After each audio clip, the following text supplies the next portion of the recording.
Chair would like to recognize Senate President Gatchalian for his interjections. You Thank may you. proceed, sir, and you have 2 minutes. Thank you, Mr. Presiding Officer.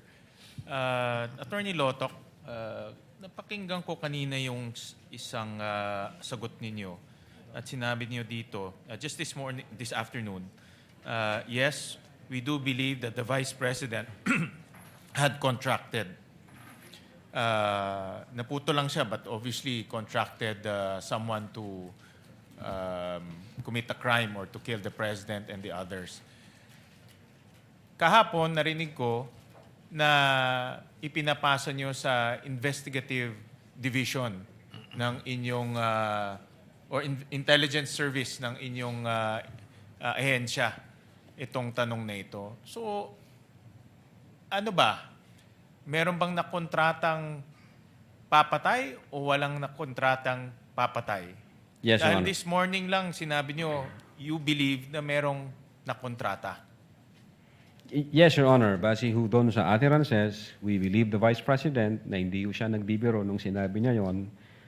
So, ang stand po namin, meron na ho siyang kinausap na tao. Anong ebidensya na meron kayo o meron ka o meron yung Cybercrime Division na made you believe na merong nakontrata? Una, Your Honor, kung yung pagbabasihan po namin is yung November 23 na may kinausap siya, pwede hong sabihin na nag-joke lang siya doon kahit galit na galit siya or etc. But then nung na-incorporate po natin yung November 26 na ni-reiterate pa niya at sinabi niya doon openly and in public na totoo may kinausap na siya to take revenge kung sakaling mamatay siya. So ang belief po namin, may kinausap ang Vice Presidente. Now, in so far as kung sino yung kinausap na yon, in so far as yung existence ng tao na yon, ang makakasagot po, Your Honor, since trabaho nila yun, yung aming intelligence service po o kaya yung aming So director. yung belief mo ay nanggaling doon sa mga statements Yes, ni Your Vice Honor. President Sara. No more. Statements and admission, sir. Yun doon lang nanggaling. Wala nang iba. In so far as the Cybercrime Division, Your Honor, yes. Okay. And then, meron din siyang reply. Na sinabi niyo nga kanina, nagpadala kayo ng letter dated December 2, Your Honor. December 2. And may reply rin si VP na dinideny niya na merong... Mga kapuso, magpapaalam po muna tayo sa ating TV broadcast sa GTV, pero samahan niyo pa rin po kami sa ating tuloy-tuloy na pagtutok sa impeachment trial ni Vice President Sara Duterte sa aming live stream sa YouTube at Facebook. Susunod na po ang 24 oras.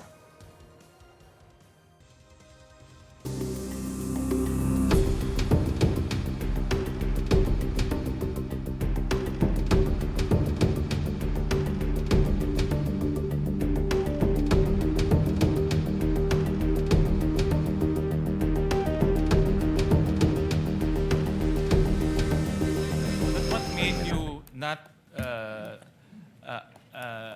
bakit hindi niyo tinanggap itong paliwanag ni VP Sara sa kanyang letter? Dahil kaagad dito sa letter niya, may denial na ginawa niya yung grave threat and therefore wala rin na kontrata, no? Kasi magkadugtong yun. Well, Your Honor, mere denial would not discount the fact na na-utter niya yon at may kinausap na siyang mga tao. Yun nga ang problema doon. Kaya namin siya gustong makausap personally para makapag-tanong pa kami ng other questions para makita namin, totoo ba itong kinontrata ng Vice Presidente o kinausap o hindi. Kaya lang, Your Honor, wala ho doon, hindi ho siya nag-appear. Yung kanyang sagot is mere denial lang, walang mga basihan, even circumstantial na basihan. So hindi ho namin siya sinama sa factor in considering whether or not a crime of grave threat has been committed by the Vice President. With your permission, Mr. Presiding Officer, just one last question. Nakita niyo ba kung merong capability si Vice President Sara? Definitely po. Your Ano Honor. ang nakita niyong mga ebidensya kung meron siyang capability gawin yung kanyang sinabing pagbanta at yung kanyang gagawin? Well, For one, she is the Vice President of the Republic of the Philippines. And number two, Hindi naman porket Vice President ka, may capability ka gumawa nun. Di ba? yes, Your Honor, not necessarily. But alam naman po natin yung background, naging presidente ang... Hindi ka naman porket Senate President, may capability ka gumawa nun. Yes, Your Honor. Yun nga. So, anong ebidensya na meron kayong nakita na kaya niyang gawin yun? Alam naman po natin yung background na yung tatay niya na dating presidente ay hinaharap ngayon yung kaso sa ICC dahil sa mga extrajudicial killings, etc. So, tiningnan namin yon na indeed being in that situation, may capability ho, aside from the fact na vice presidente siya. Thank you, Mr. Presiding Officer. Senator Judge Ejercito, thereafter Senator Judge Ontiveros for their interjections. You may proceed, sir, when you're ready. Thank you, Mr. Presiding Officer. Attorney Lotok, given that the Vice President repeated her alleged threats as presented no, kanina, sabi niyo, twice or thrice sa mga Opo. videos, Yes, sir. did you consider her persistent in making the threat or in going through with the threat? Because these two are different. Yes, Your Honor. I think yung in-explain ko po yan yung nature of instruction. Kasi yung nature of instruction niya, sabi niya doon, pag namatay ako, huwag kang tumigil hanggat hindi mo mapapatay sila. So there, that's indicative of persistence na determined din po ang Vice Presidente na gawin yon at porsigido siya na doon sa kanya mga utterances kasi maliwanag po na sa instruction na hanggat hindi mo sila mapapatay, huwag kang titigil. So hindi ba ito tinatawag na persistent lamang doon sa threat kung may mangyari sa kanya? If something happens to her, di ba? Parang yun yung nasa... Yes, Your Honor. Does the heat of the moment still matter here? Kasi maaring dahil lang sa bugso ng galit o sa takot ng gabing yun, nang nangyari dahil sa sitwasyon na nandun po sila sa batasan. Again, Your Honor, pwede pong mag-matter yan kung yan lang ho ang pinagbasihan namin, yung November 23, 2024. Kaya lang, gaya nga ng explanation ko, kinonsider namin yung mga previous statements na may patterns, may consistencies, yung October 18, 2024, as well as after ng November 23, which is November 26, 2024. So marami ho ang mga factor na kinonsider namin bago kami nag-conclude na indeed may violation ang Vice Presidente. Dahil dun po sa Attorney Lotok, no, sa Israel versus People, GR number 265736, dated November 19, 2025, sinabi ng Korte Suprema na sa pagtukoy kung may mens rea o kriminal na intensyon, kinakailangan ding umiral ang pagpupursige or persistence. Yes, sir. Nabanggit natin. Kung walang ganitong pagpupursige, walang krimeng grave threats. Yes, sir. Gaya ng mga bantang binitiwan lamang sa tindi ng galit o bugso ng damdamin, no? Yung nabanggit natin kanina. Opo. O bilang biro at hindi naman sinundan ng anumang kilos o karagdagang pagbabanta. Yes, sir. Insofar as persistence is concerned, nakita po natin yan noong November 23 utterances. At the same time, persistence in the sense na aside doon sa November 23, inadmit po niya at reiterate niya yon in the November 26, 2024 statement. Dahil meron po sa sa Article 282, no, yung threats without persistence are not considered grave. Yes, sir. So, in conclusion, Mr. Presiding Officer, sa inyong palagay, ano-anong ginawa ng Vice Presidente ang may tuturing na pagpupursige o persistence sa kanyang mga banta? Well, Your Honor, October 18, sinabi na niya doon na I imagine myself cutting his head, na gusto kong tanggalin yung ulo niya ba. In fact, may instance doon na sinabi niya na pag di kayo tumigil, huhukayin ko yung tatay niyo, itatapon ko sa West Philippine Sea. Merong ganun noong October 18. And then pagdating dito sa November 23, she was hurling profanities and invectives habang galit na galit siya at sinasabi niya, this country will go to hell dahil yung tao na yan na nakaupo, hindi marunong maging presidente. Wala akong kinukonsider na mas mataas sa akin. At the same time, he was lying through his teeth para lang makuha yung boto ng mga tao. And then nung kinausap niya na papatay sa 3. At the same time, dinugtong ho namin yung November 26. Inulit pa ho niya yun. Aside na persistence na yung nature ng kanyang utterances, inulit pa ho niya nung November 26 openly and in public na indeed may kinausap siya to take revenge. Na kung mamatay siya, patayin niyo yung 3. That's much persistence kung i-establish po natin yung persistence, Your Honor. Maraming salamat, Attorney Lotok. That's all. No more further questions, Mr. Presiding Officer. Thank you, Senator Thank you Judge po. Erito. Senator Judge Ontiveros, you may proceed, ma'am. When you're ready, you have 2 minutes. Salamat, Mr. Presiding Officer. Mr. Witness, Yes po, Your Honor. nabanggit niyo kay Senator Judge Ejercito, hindi ngayon lang, kanina, yung admission against interest. Sabi niyo po, ang mga pahayag ng Vice Presidente ay maituturing na admissions against interest. Tama po? Yes, ma'am. May diferensya po ba sa pagtrato sa pahayag ng isang tao kung pabor sa kanya o against sa interest niya ang admission? I think so, ma'am. Ano po? Kasi base dito sa issue natin, ang Vice Presidente is abogada, alam na po niya yon na the moment she uttered those kind of statements, pwede ho siyang mag-fall in any criminal violation. So pagdating ho nung November 26, instead of avoiding mentioning those utterances, instead of denying mentioning, or instead of denying that she made those utterances, ang sinabi po niya, ni-reiterate niya, yes, sinabi ko yan, na someone has to take revenge kung sakaling mangyari ito, mamatay ako. Yun po, Your Honor, ang nakita namin. Kaya ko nasabi na admission against interest po yun. So kung sa halip na i-reiterate niya, i-deny niya yung naunang sinabi, kung sinabi niya na hindi ko talaga minimin yan or may sinabi siyang maituturing na pabor sa kanya, iba po yung pagtrato nyo sa ganyang klaseng pahayag sana. Baka maging iba, Your Honor. Okay. So, ano po yung diferensya at saka halaga dun sa bigat na binibigay ng batas dun sa admission against interest?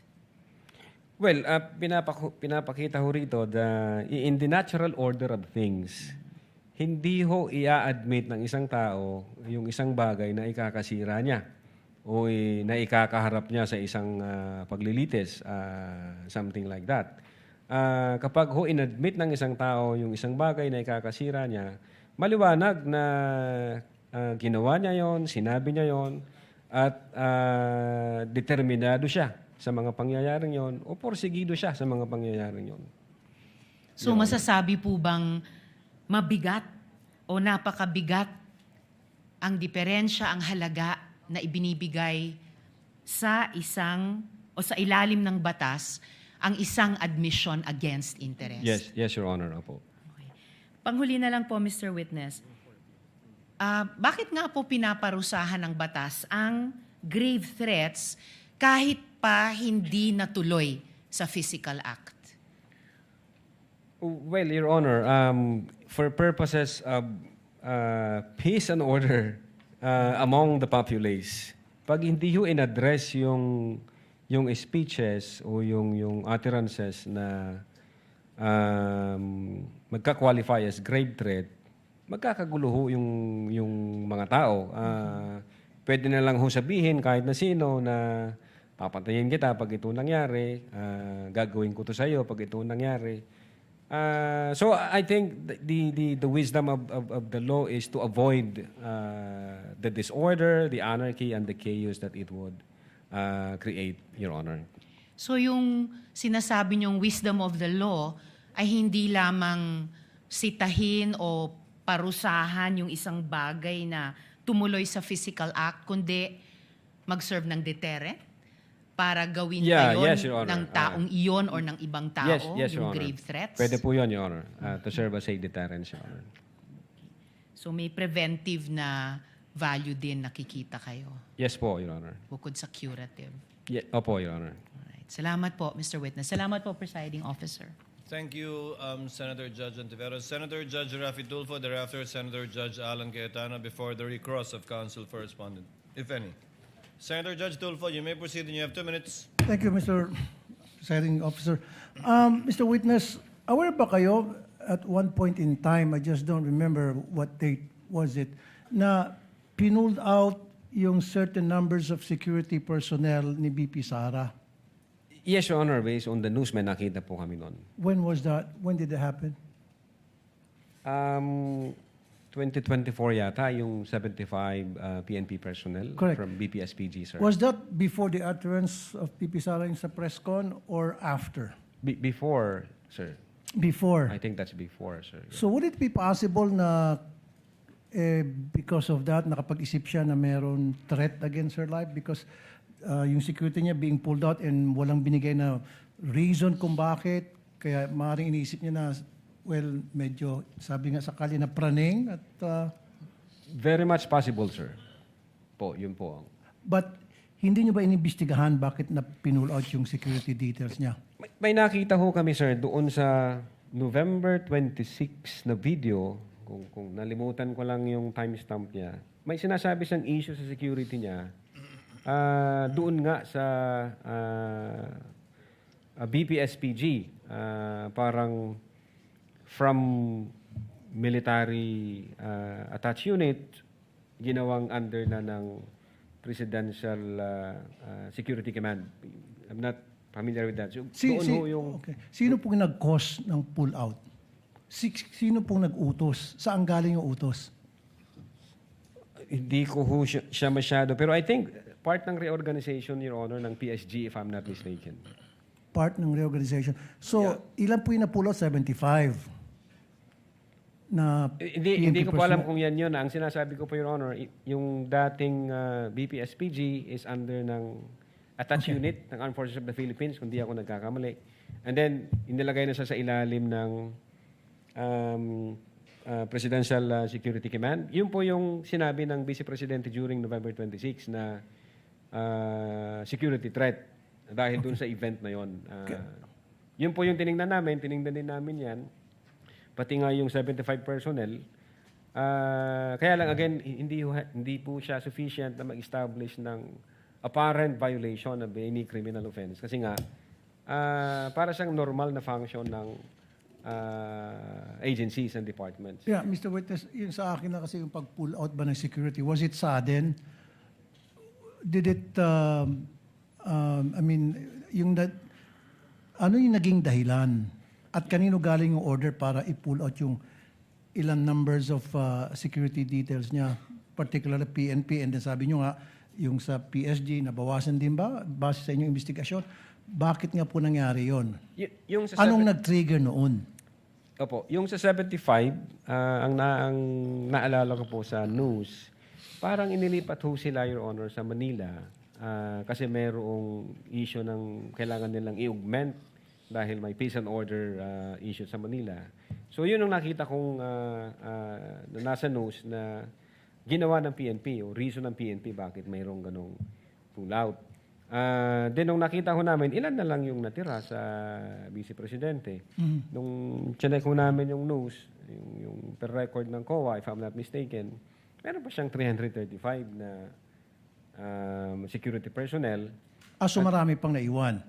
Yes po, Your Honor. And Okay. in fact, kung di ako nagkakamali, narinig ko po yung sinabi ni Honorable Boying Rimulya na yung bilang na yan, mas marami pa doon sa bilang ng mga security personnel ng Presidente. So nakita ko namin na hindi siya sufficient para maging valid basis ng investigation. Hindi yung katulad dito sa threat against the President na apparent po yung utterances na nangyari. Okay, dalawang katanungan na lamang, Mr. Witness. So, base sa inyong investigasyon at karanasan, ilan ba dapat ang security detail ng isang Vice President? Sorry po, Your Honor, wala po akong idea kung ilan Okay. po dapat yung... Last na lamang. So, nung na-pull out yung ilan sa mga security personnel niya, sabi niyo nga 75, right? Sa PNP and then meron pa ata yung sa PSG. Nagreklamo ba siya? Sa inyong pagkakaalam?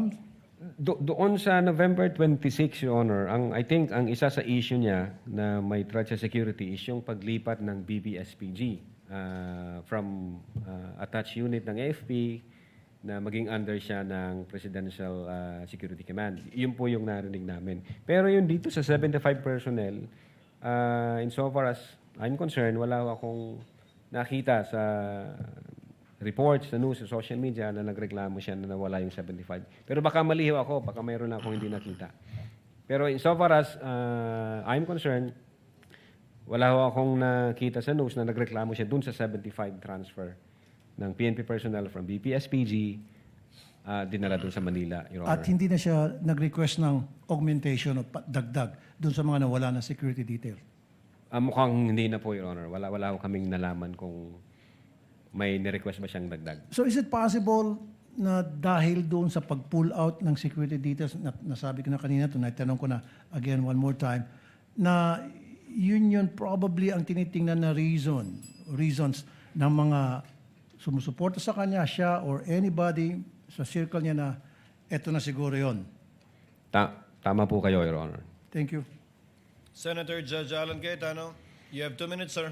You may proceed when you're ready. Mr. Presiding Officer, dear colleagues, susundan ko lang po yung kay Senator Risa, Senator Judge Risa at Senator Judge JV at yung ibang nagtanong sa admission against interest. You stated this already, but just for the record, you viewed the whole video, right? The whole 2-hour video. The November 23, Yes. Sir. Yes. Yeah, that's isang beses, sir. isang beses lang. Yes, sir. Okay. And how many times there has the Vice President made admissions against her interest? No, sir, ang tinutukoy ko pong admissions against interest doon sa November 26, sir. No, sabi mo yung November 23 din na ayaw ng defense gamitin contracted, so yung kinausap is also an admission against her interest, di ba?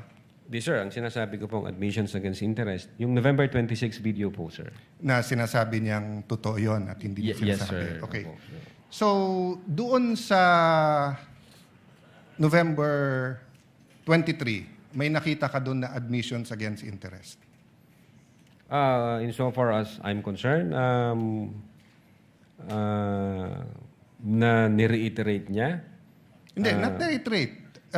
Siguro, para malinaw, in your mind, or as a lawyer or as an NBI agent, what is an admission against interest? Yun nga po, yung ini-explain ko po kanina.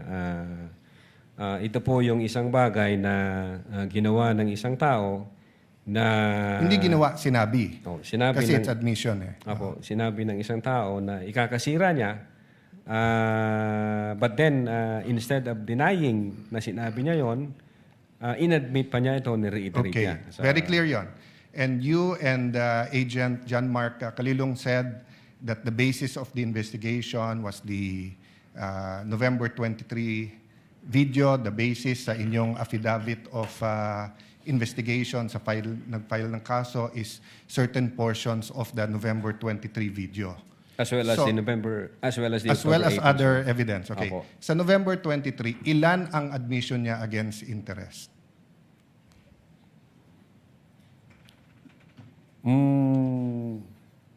Ang sinasabi ko pong admission against interest This yung is a new November question. 26. This is a new question. If you evaluated well the November 23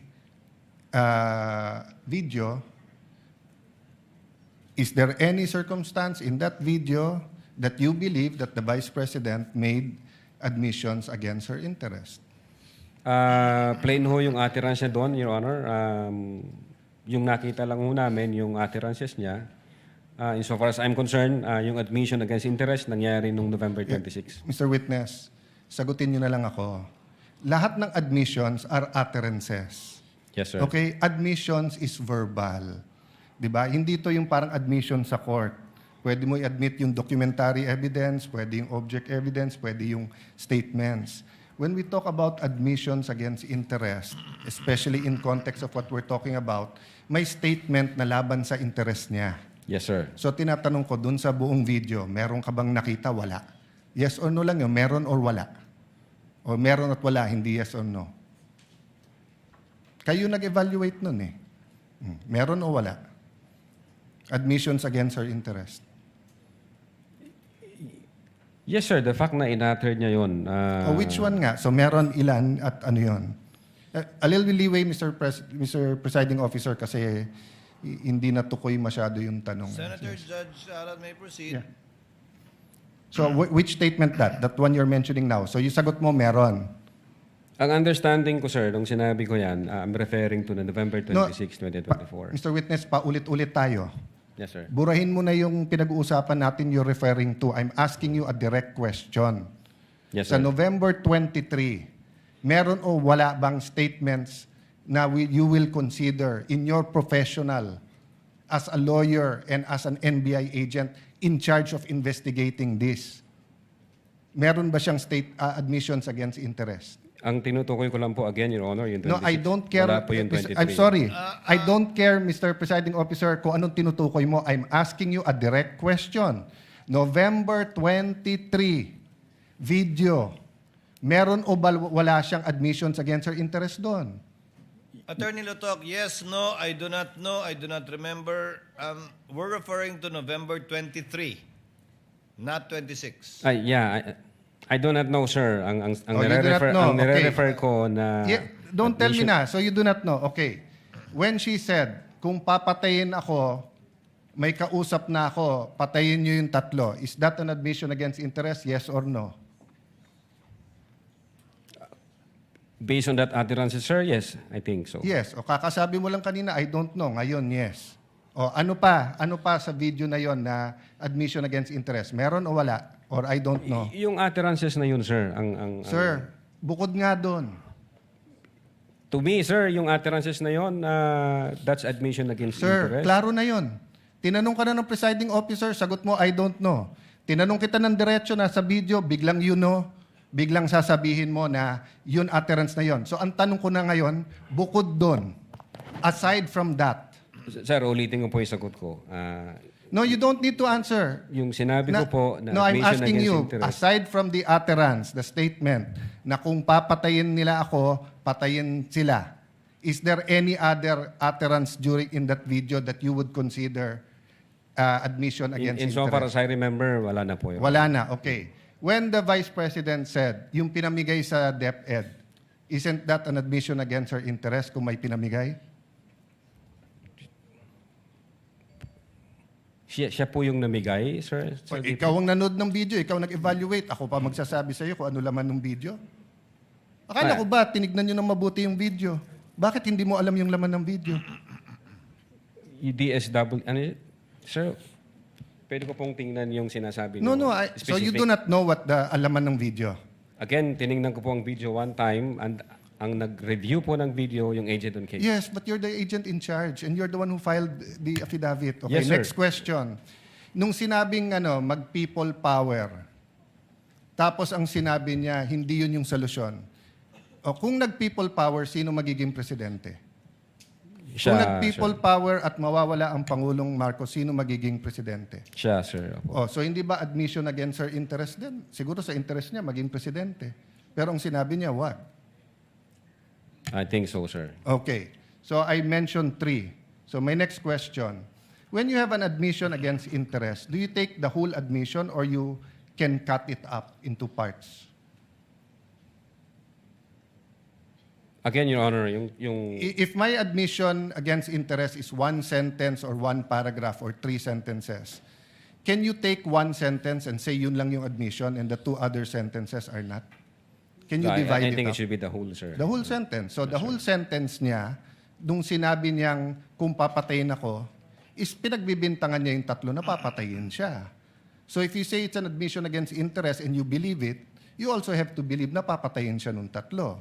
The same thing, if you're going to say na namudmud siya sa DepEd, ang sinabi niya galing sa First Lady yung pera.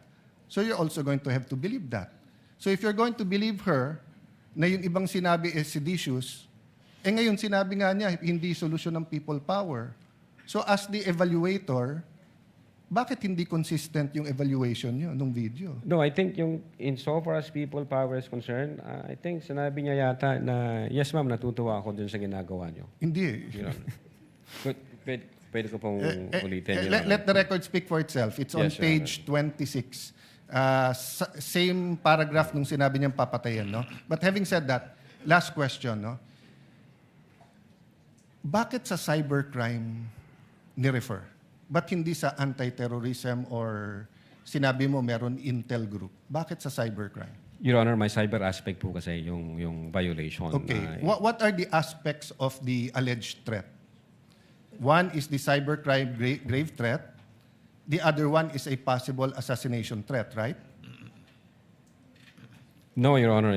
Yung sinasabi kong my cyber aspect, the utterances was made through Through cyber. And by- the utterance, in accordance with you, constitute grave threat. Yes, sir. But if she meant it, and if it is true, and if it is accurate, it's also an assassination plot, isn't it? Kung totoo yung utterance niya, napapapatay kita, may kausap na ako, hindi ba assassination plot yun? Maybe, sir, yes. No, hindi maybe. NBI kayo nag-aano eh. May nagsabi sa presidente, papatayin kita. How much plain can that be as an assassination plot? That's why, sir, may validation process. That's sir. why may validation. Kaya yung tanong ko, ano ba mas mabigat, yung assassination plot o yung cyber aspect? No, Your Honor. No, diretso yung tanong. Hindi no. Anong mas mabigat? It's a direct question.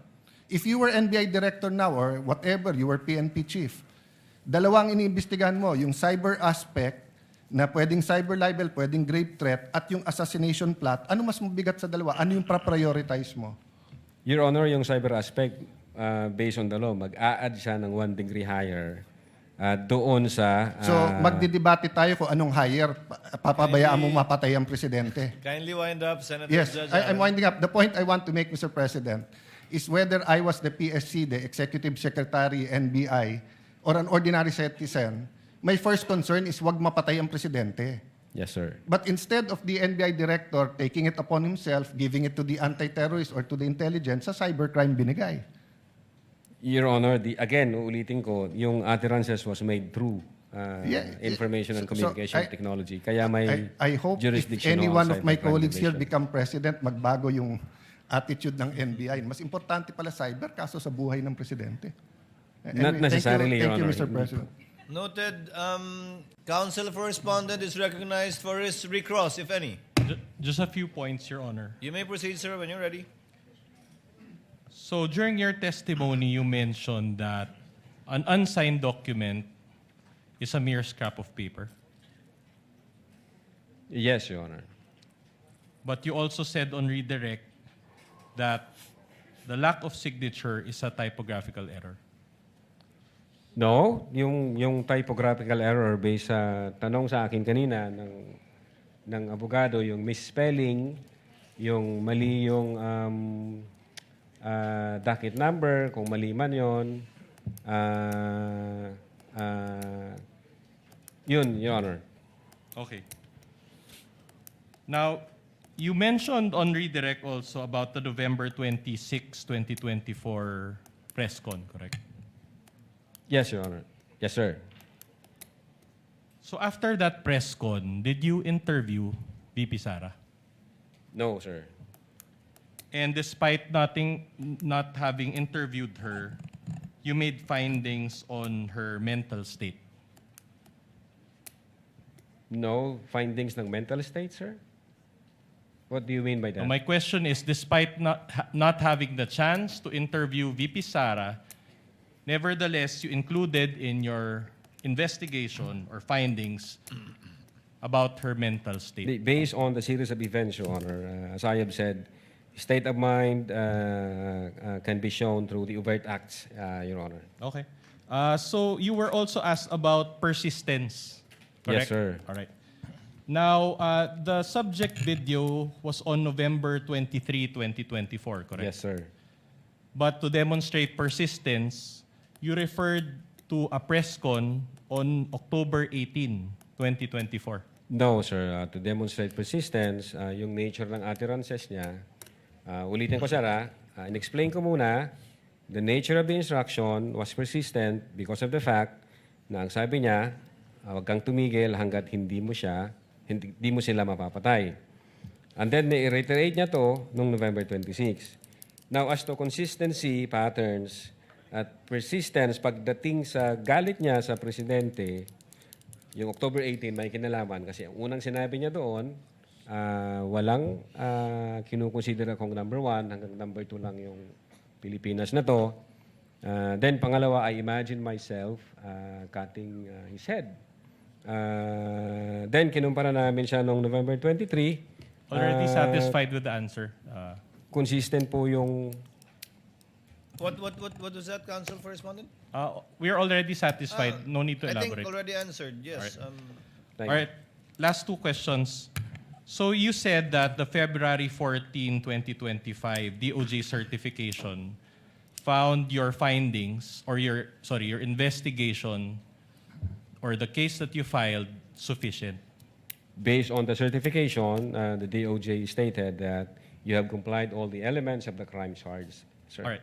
So this DOJ evaluation, does this amount to a final verdict of guilt or innocence by VP Sara? Your Honor, ang maliwanag ho doon, for purposes of preliminary investigation. Wala akong sinabing na final verdict, Your Honor. All right. So you also mentioned the concept of open source investigation. Yes, sir. Does this include internet browsing? Yes, sir. So you Google search, kasama ba yun? Yes, sir. So you Google search mga news articles, Yes, sir. websites, videos, correct? Yes, sir. Including mga YouTube videos. Yes, sir. All right. I'll show you a short video and I'll ask one final question. Kindly show the video, Tech.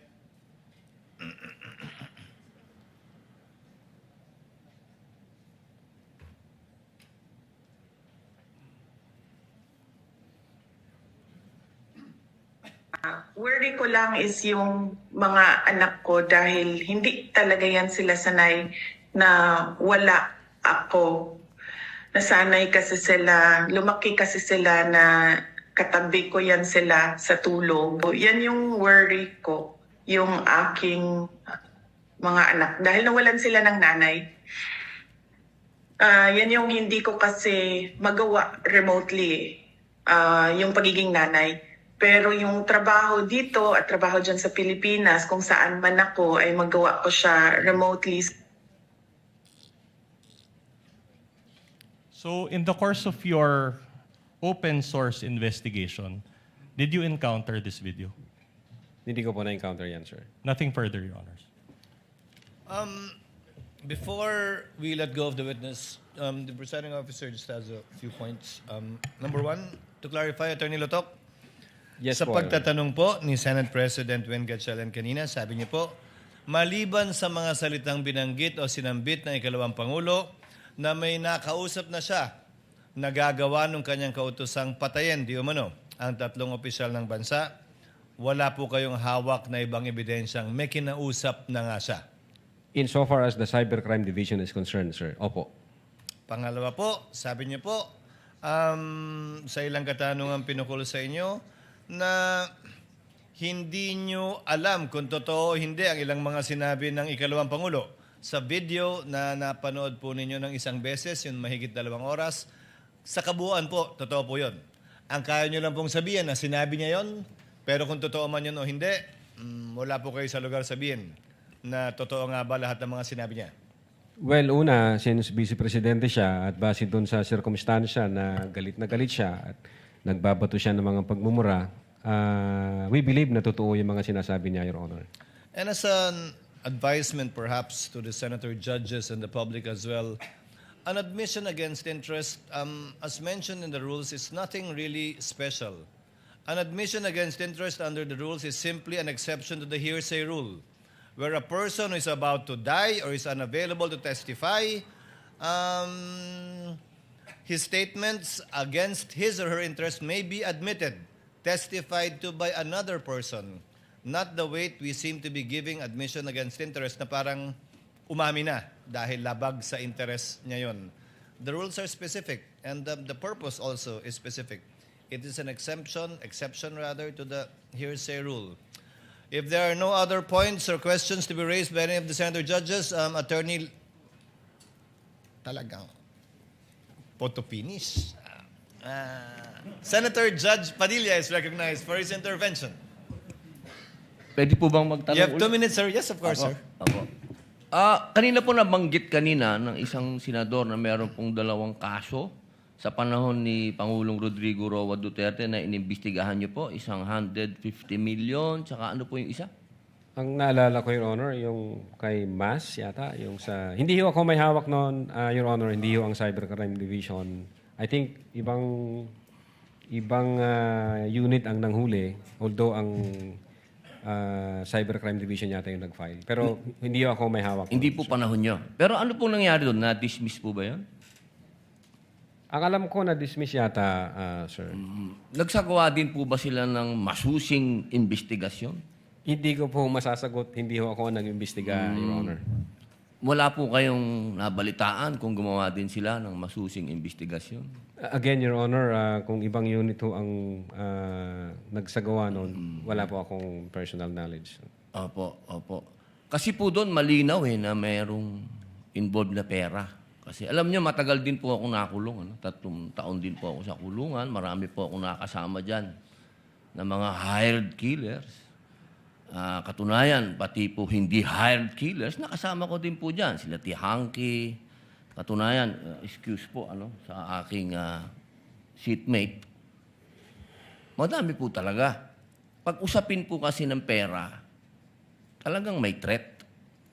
Pero sa tingin po ba nyo yung mga nangyari nung November 23, birthday ko pa po yun. Opo. Sa tingin nyo po ba, walang involved na kahit anong pera dito, walang kahit anong threat pa rin po ba yon sa palagay ninyo? Kasi ang hired killer, pera-pera po yan. Based on our findings, grave threats, Your Honor, and inciting to sedition.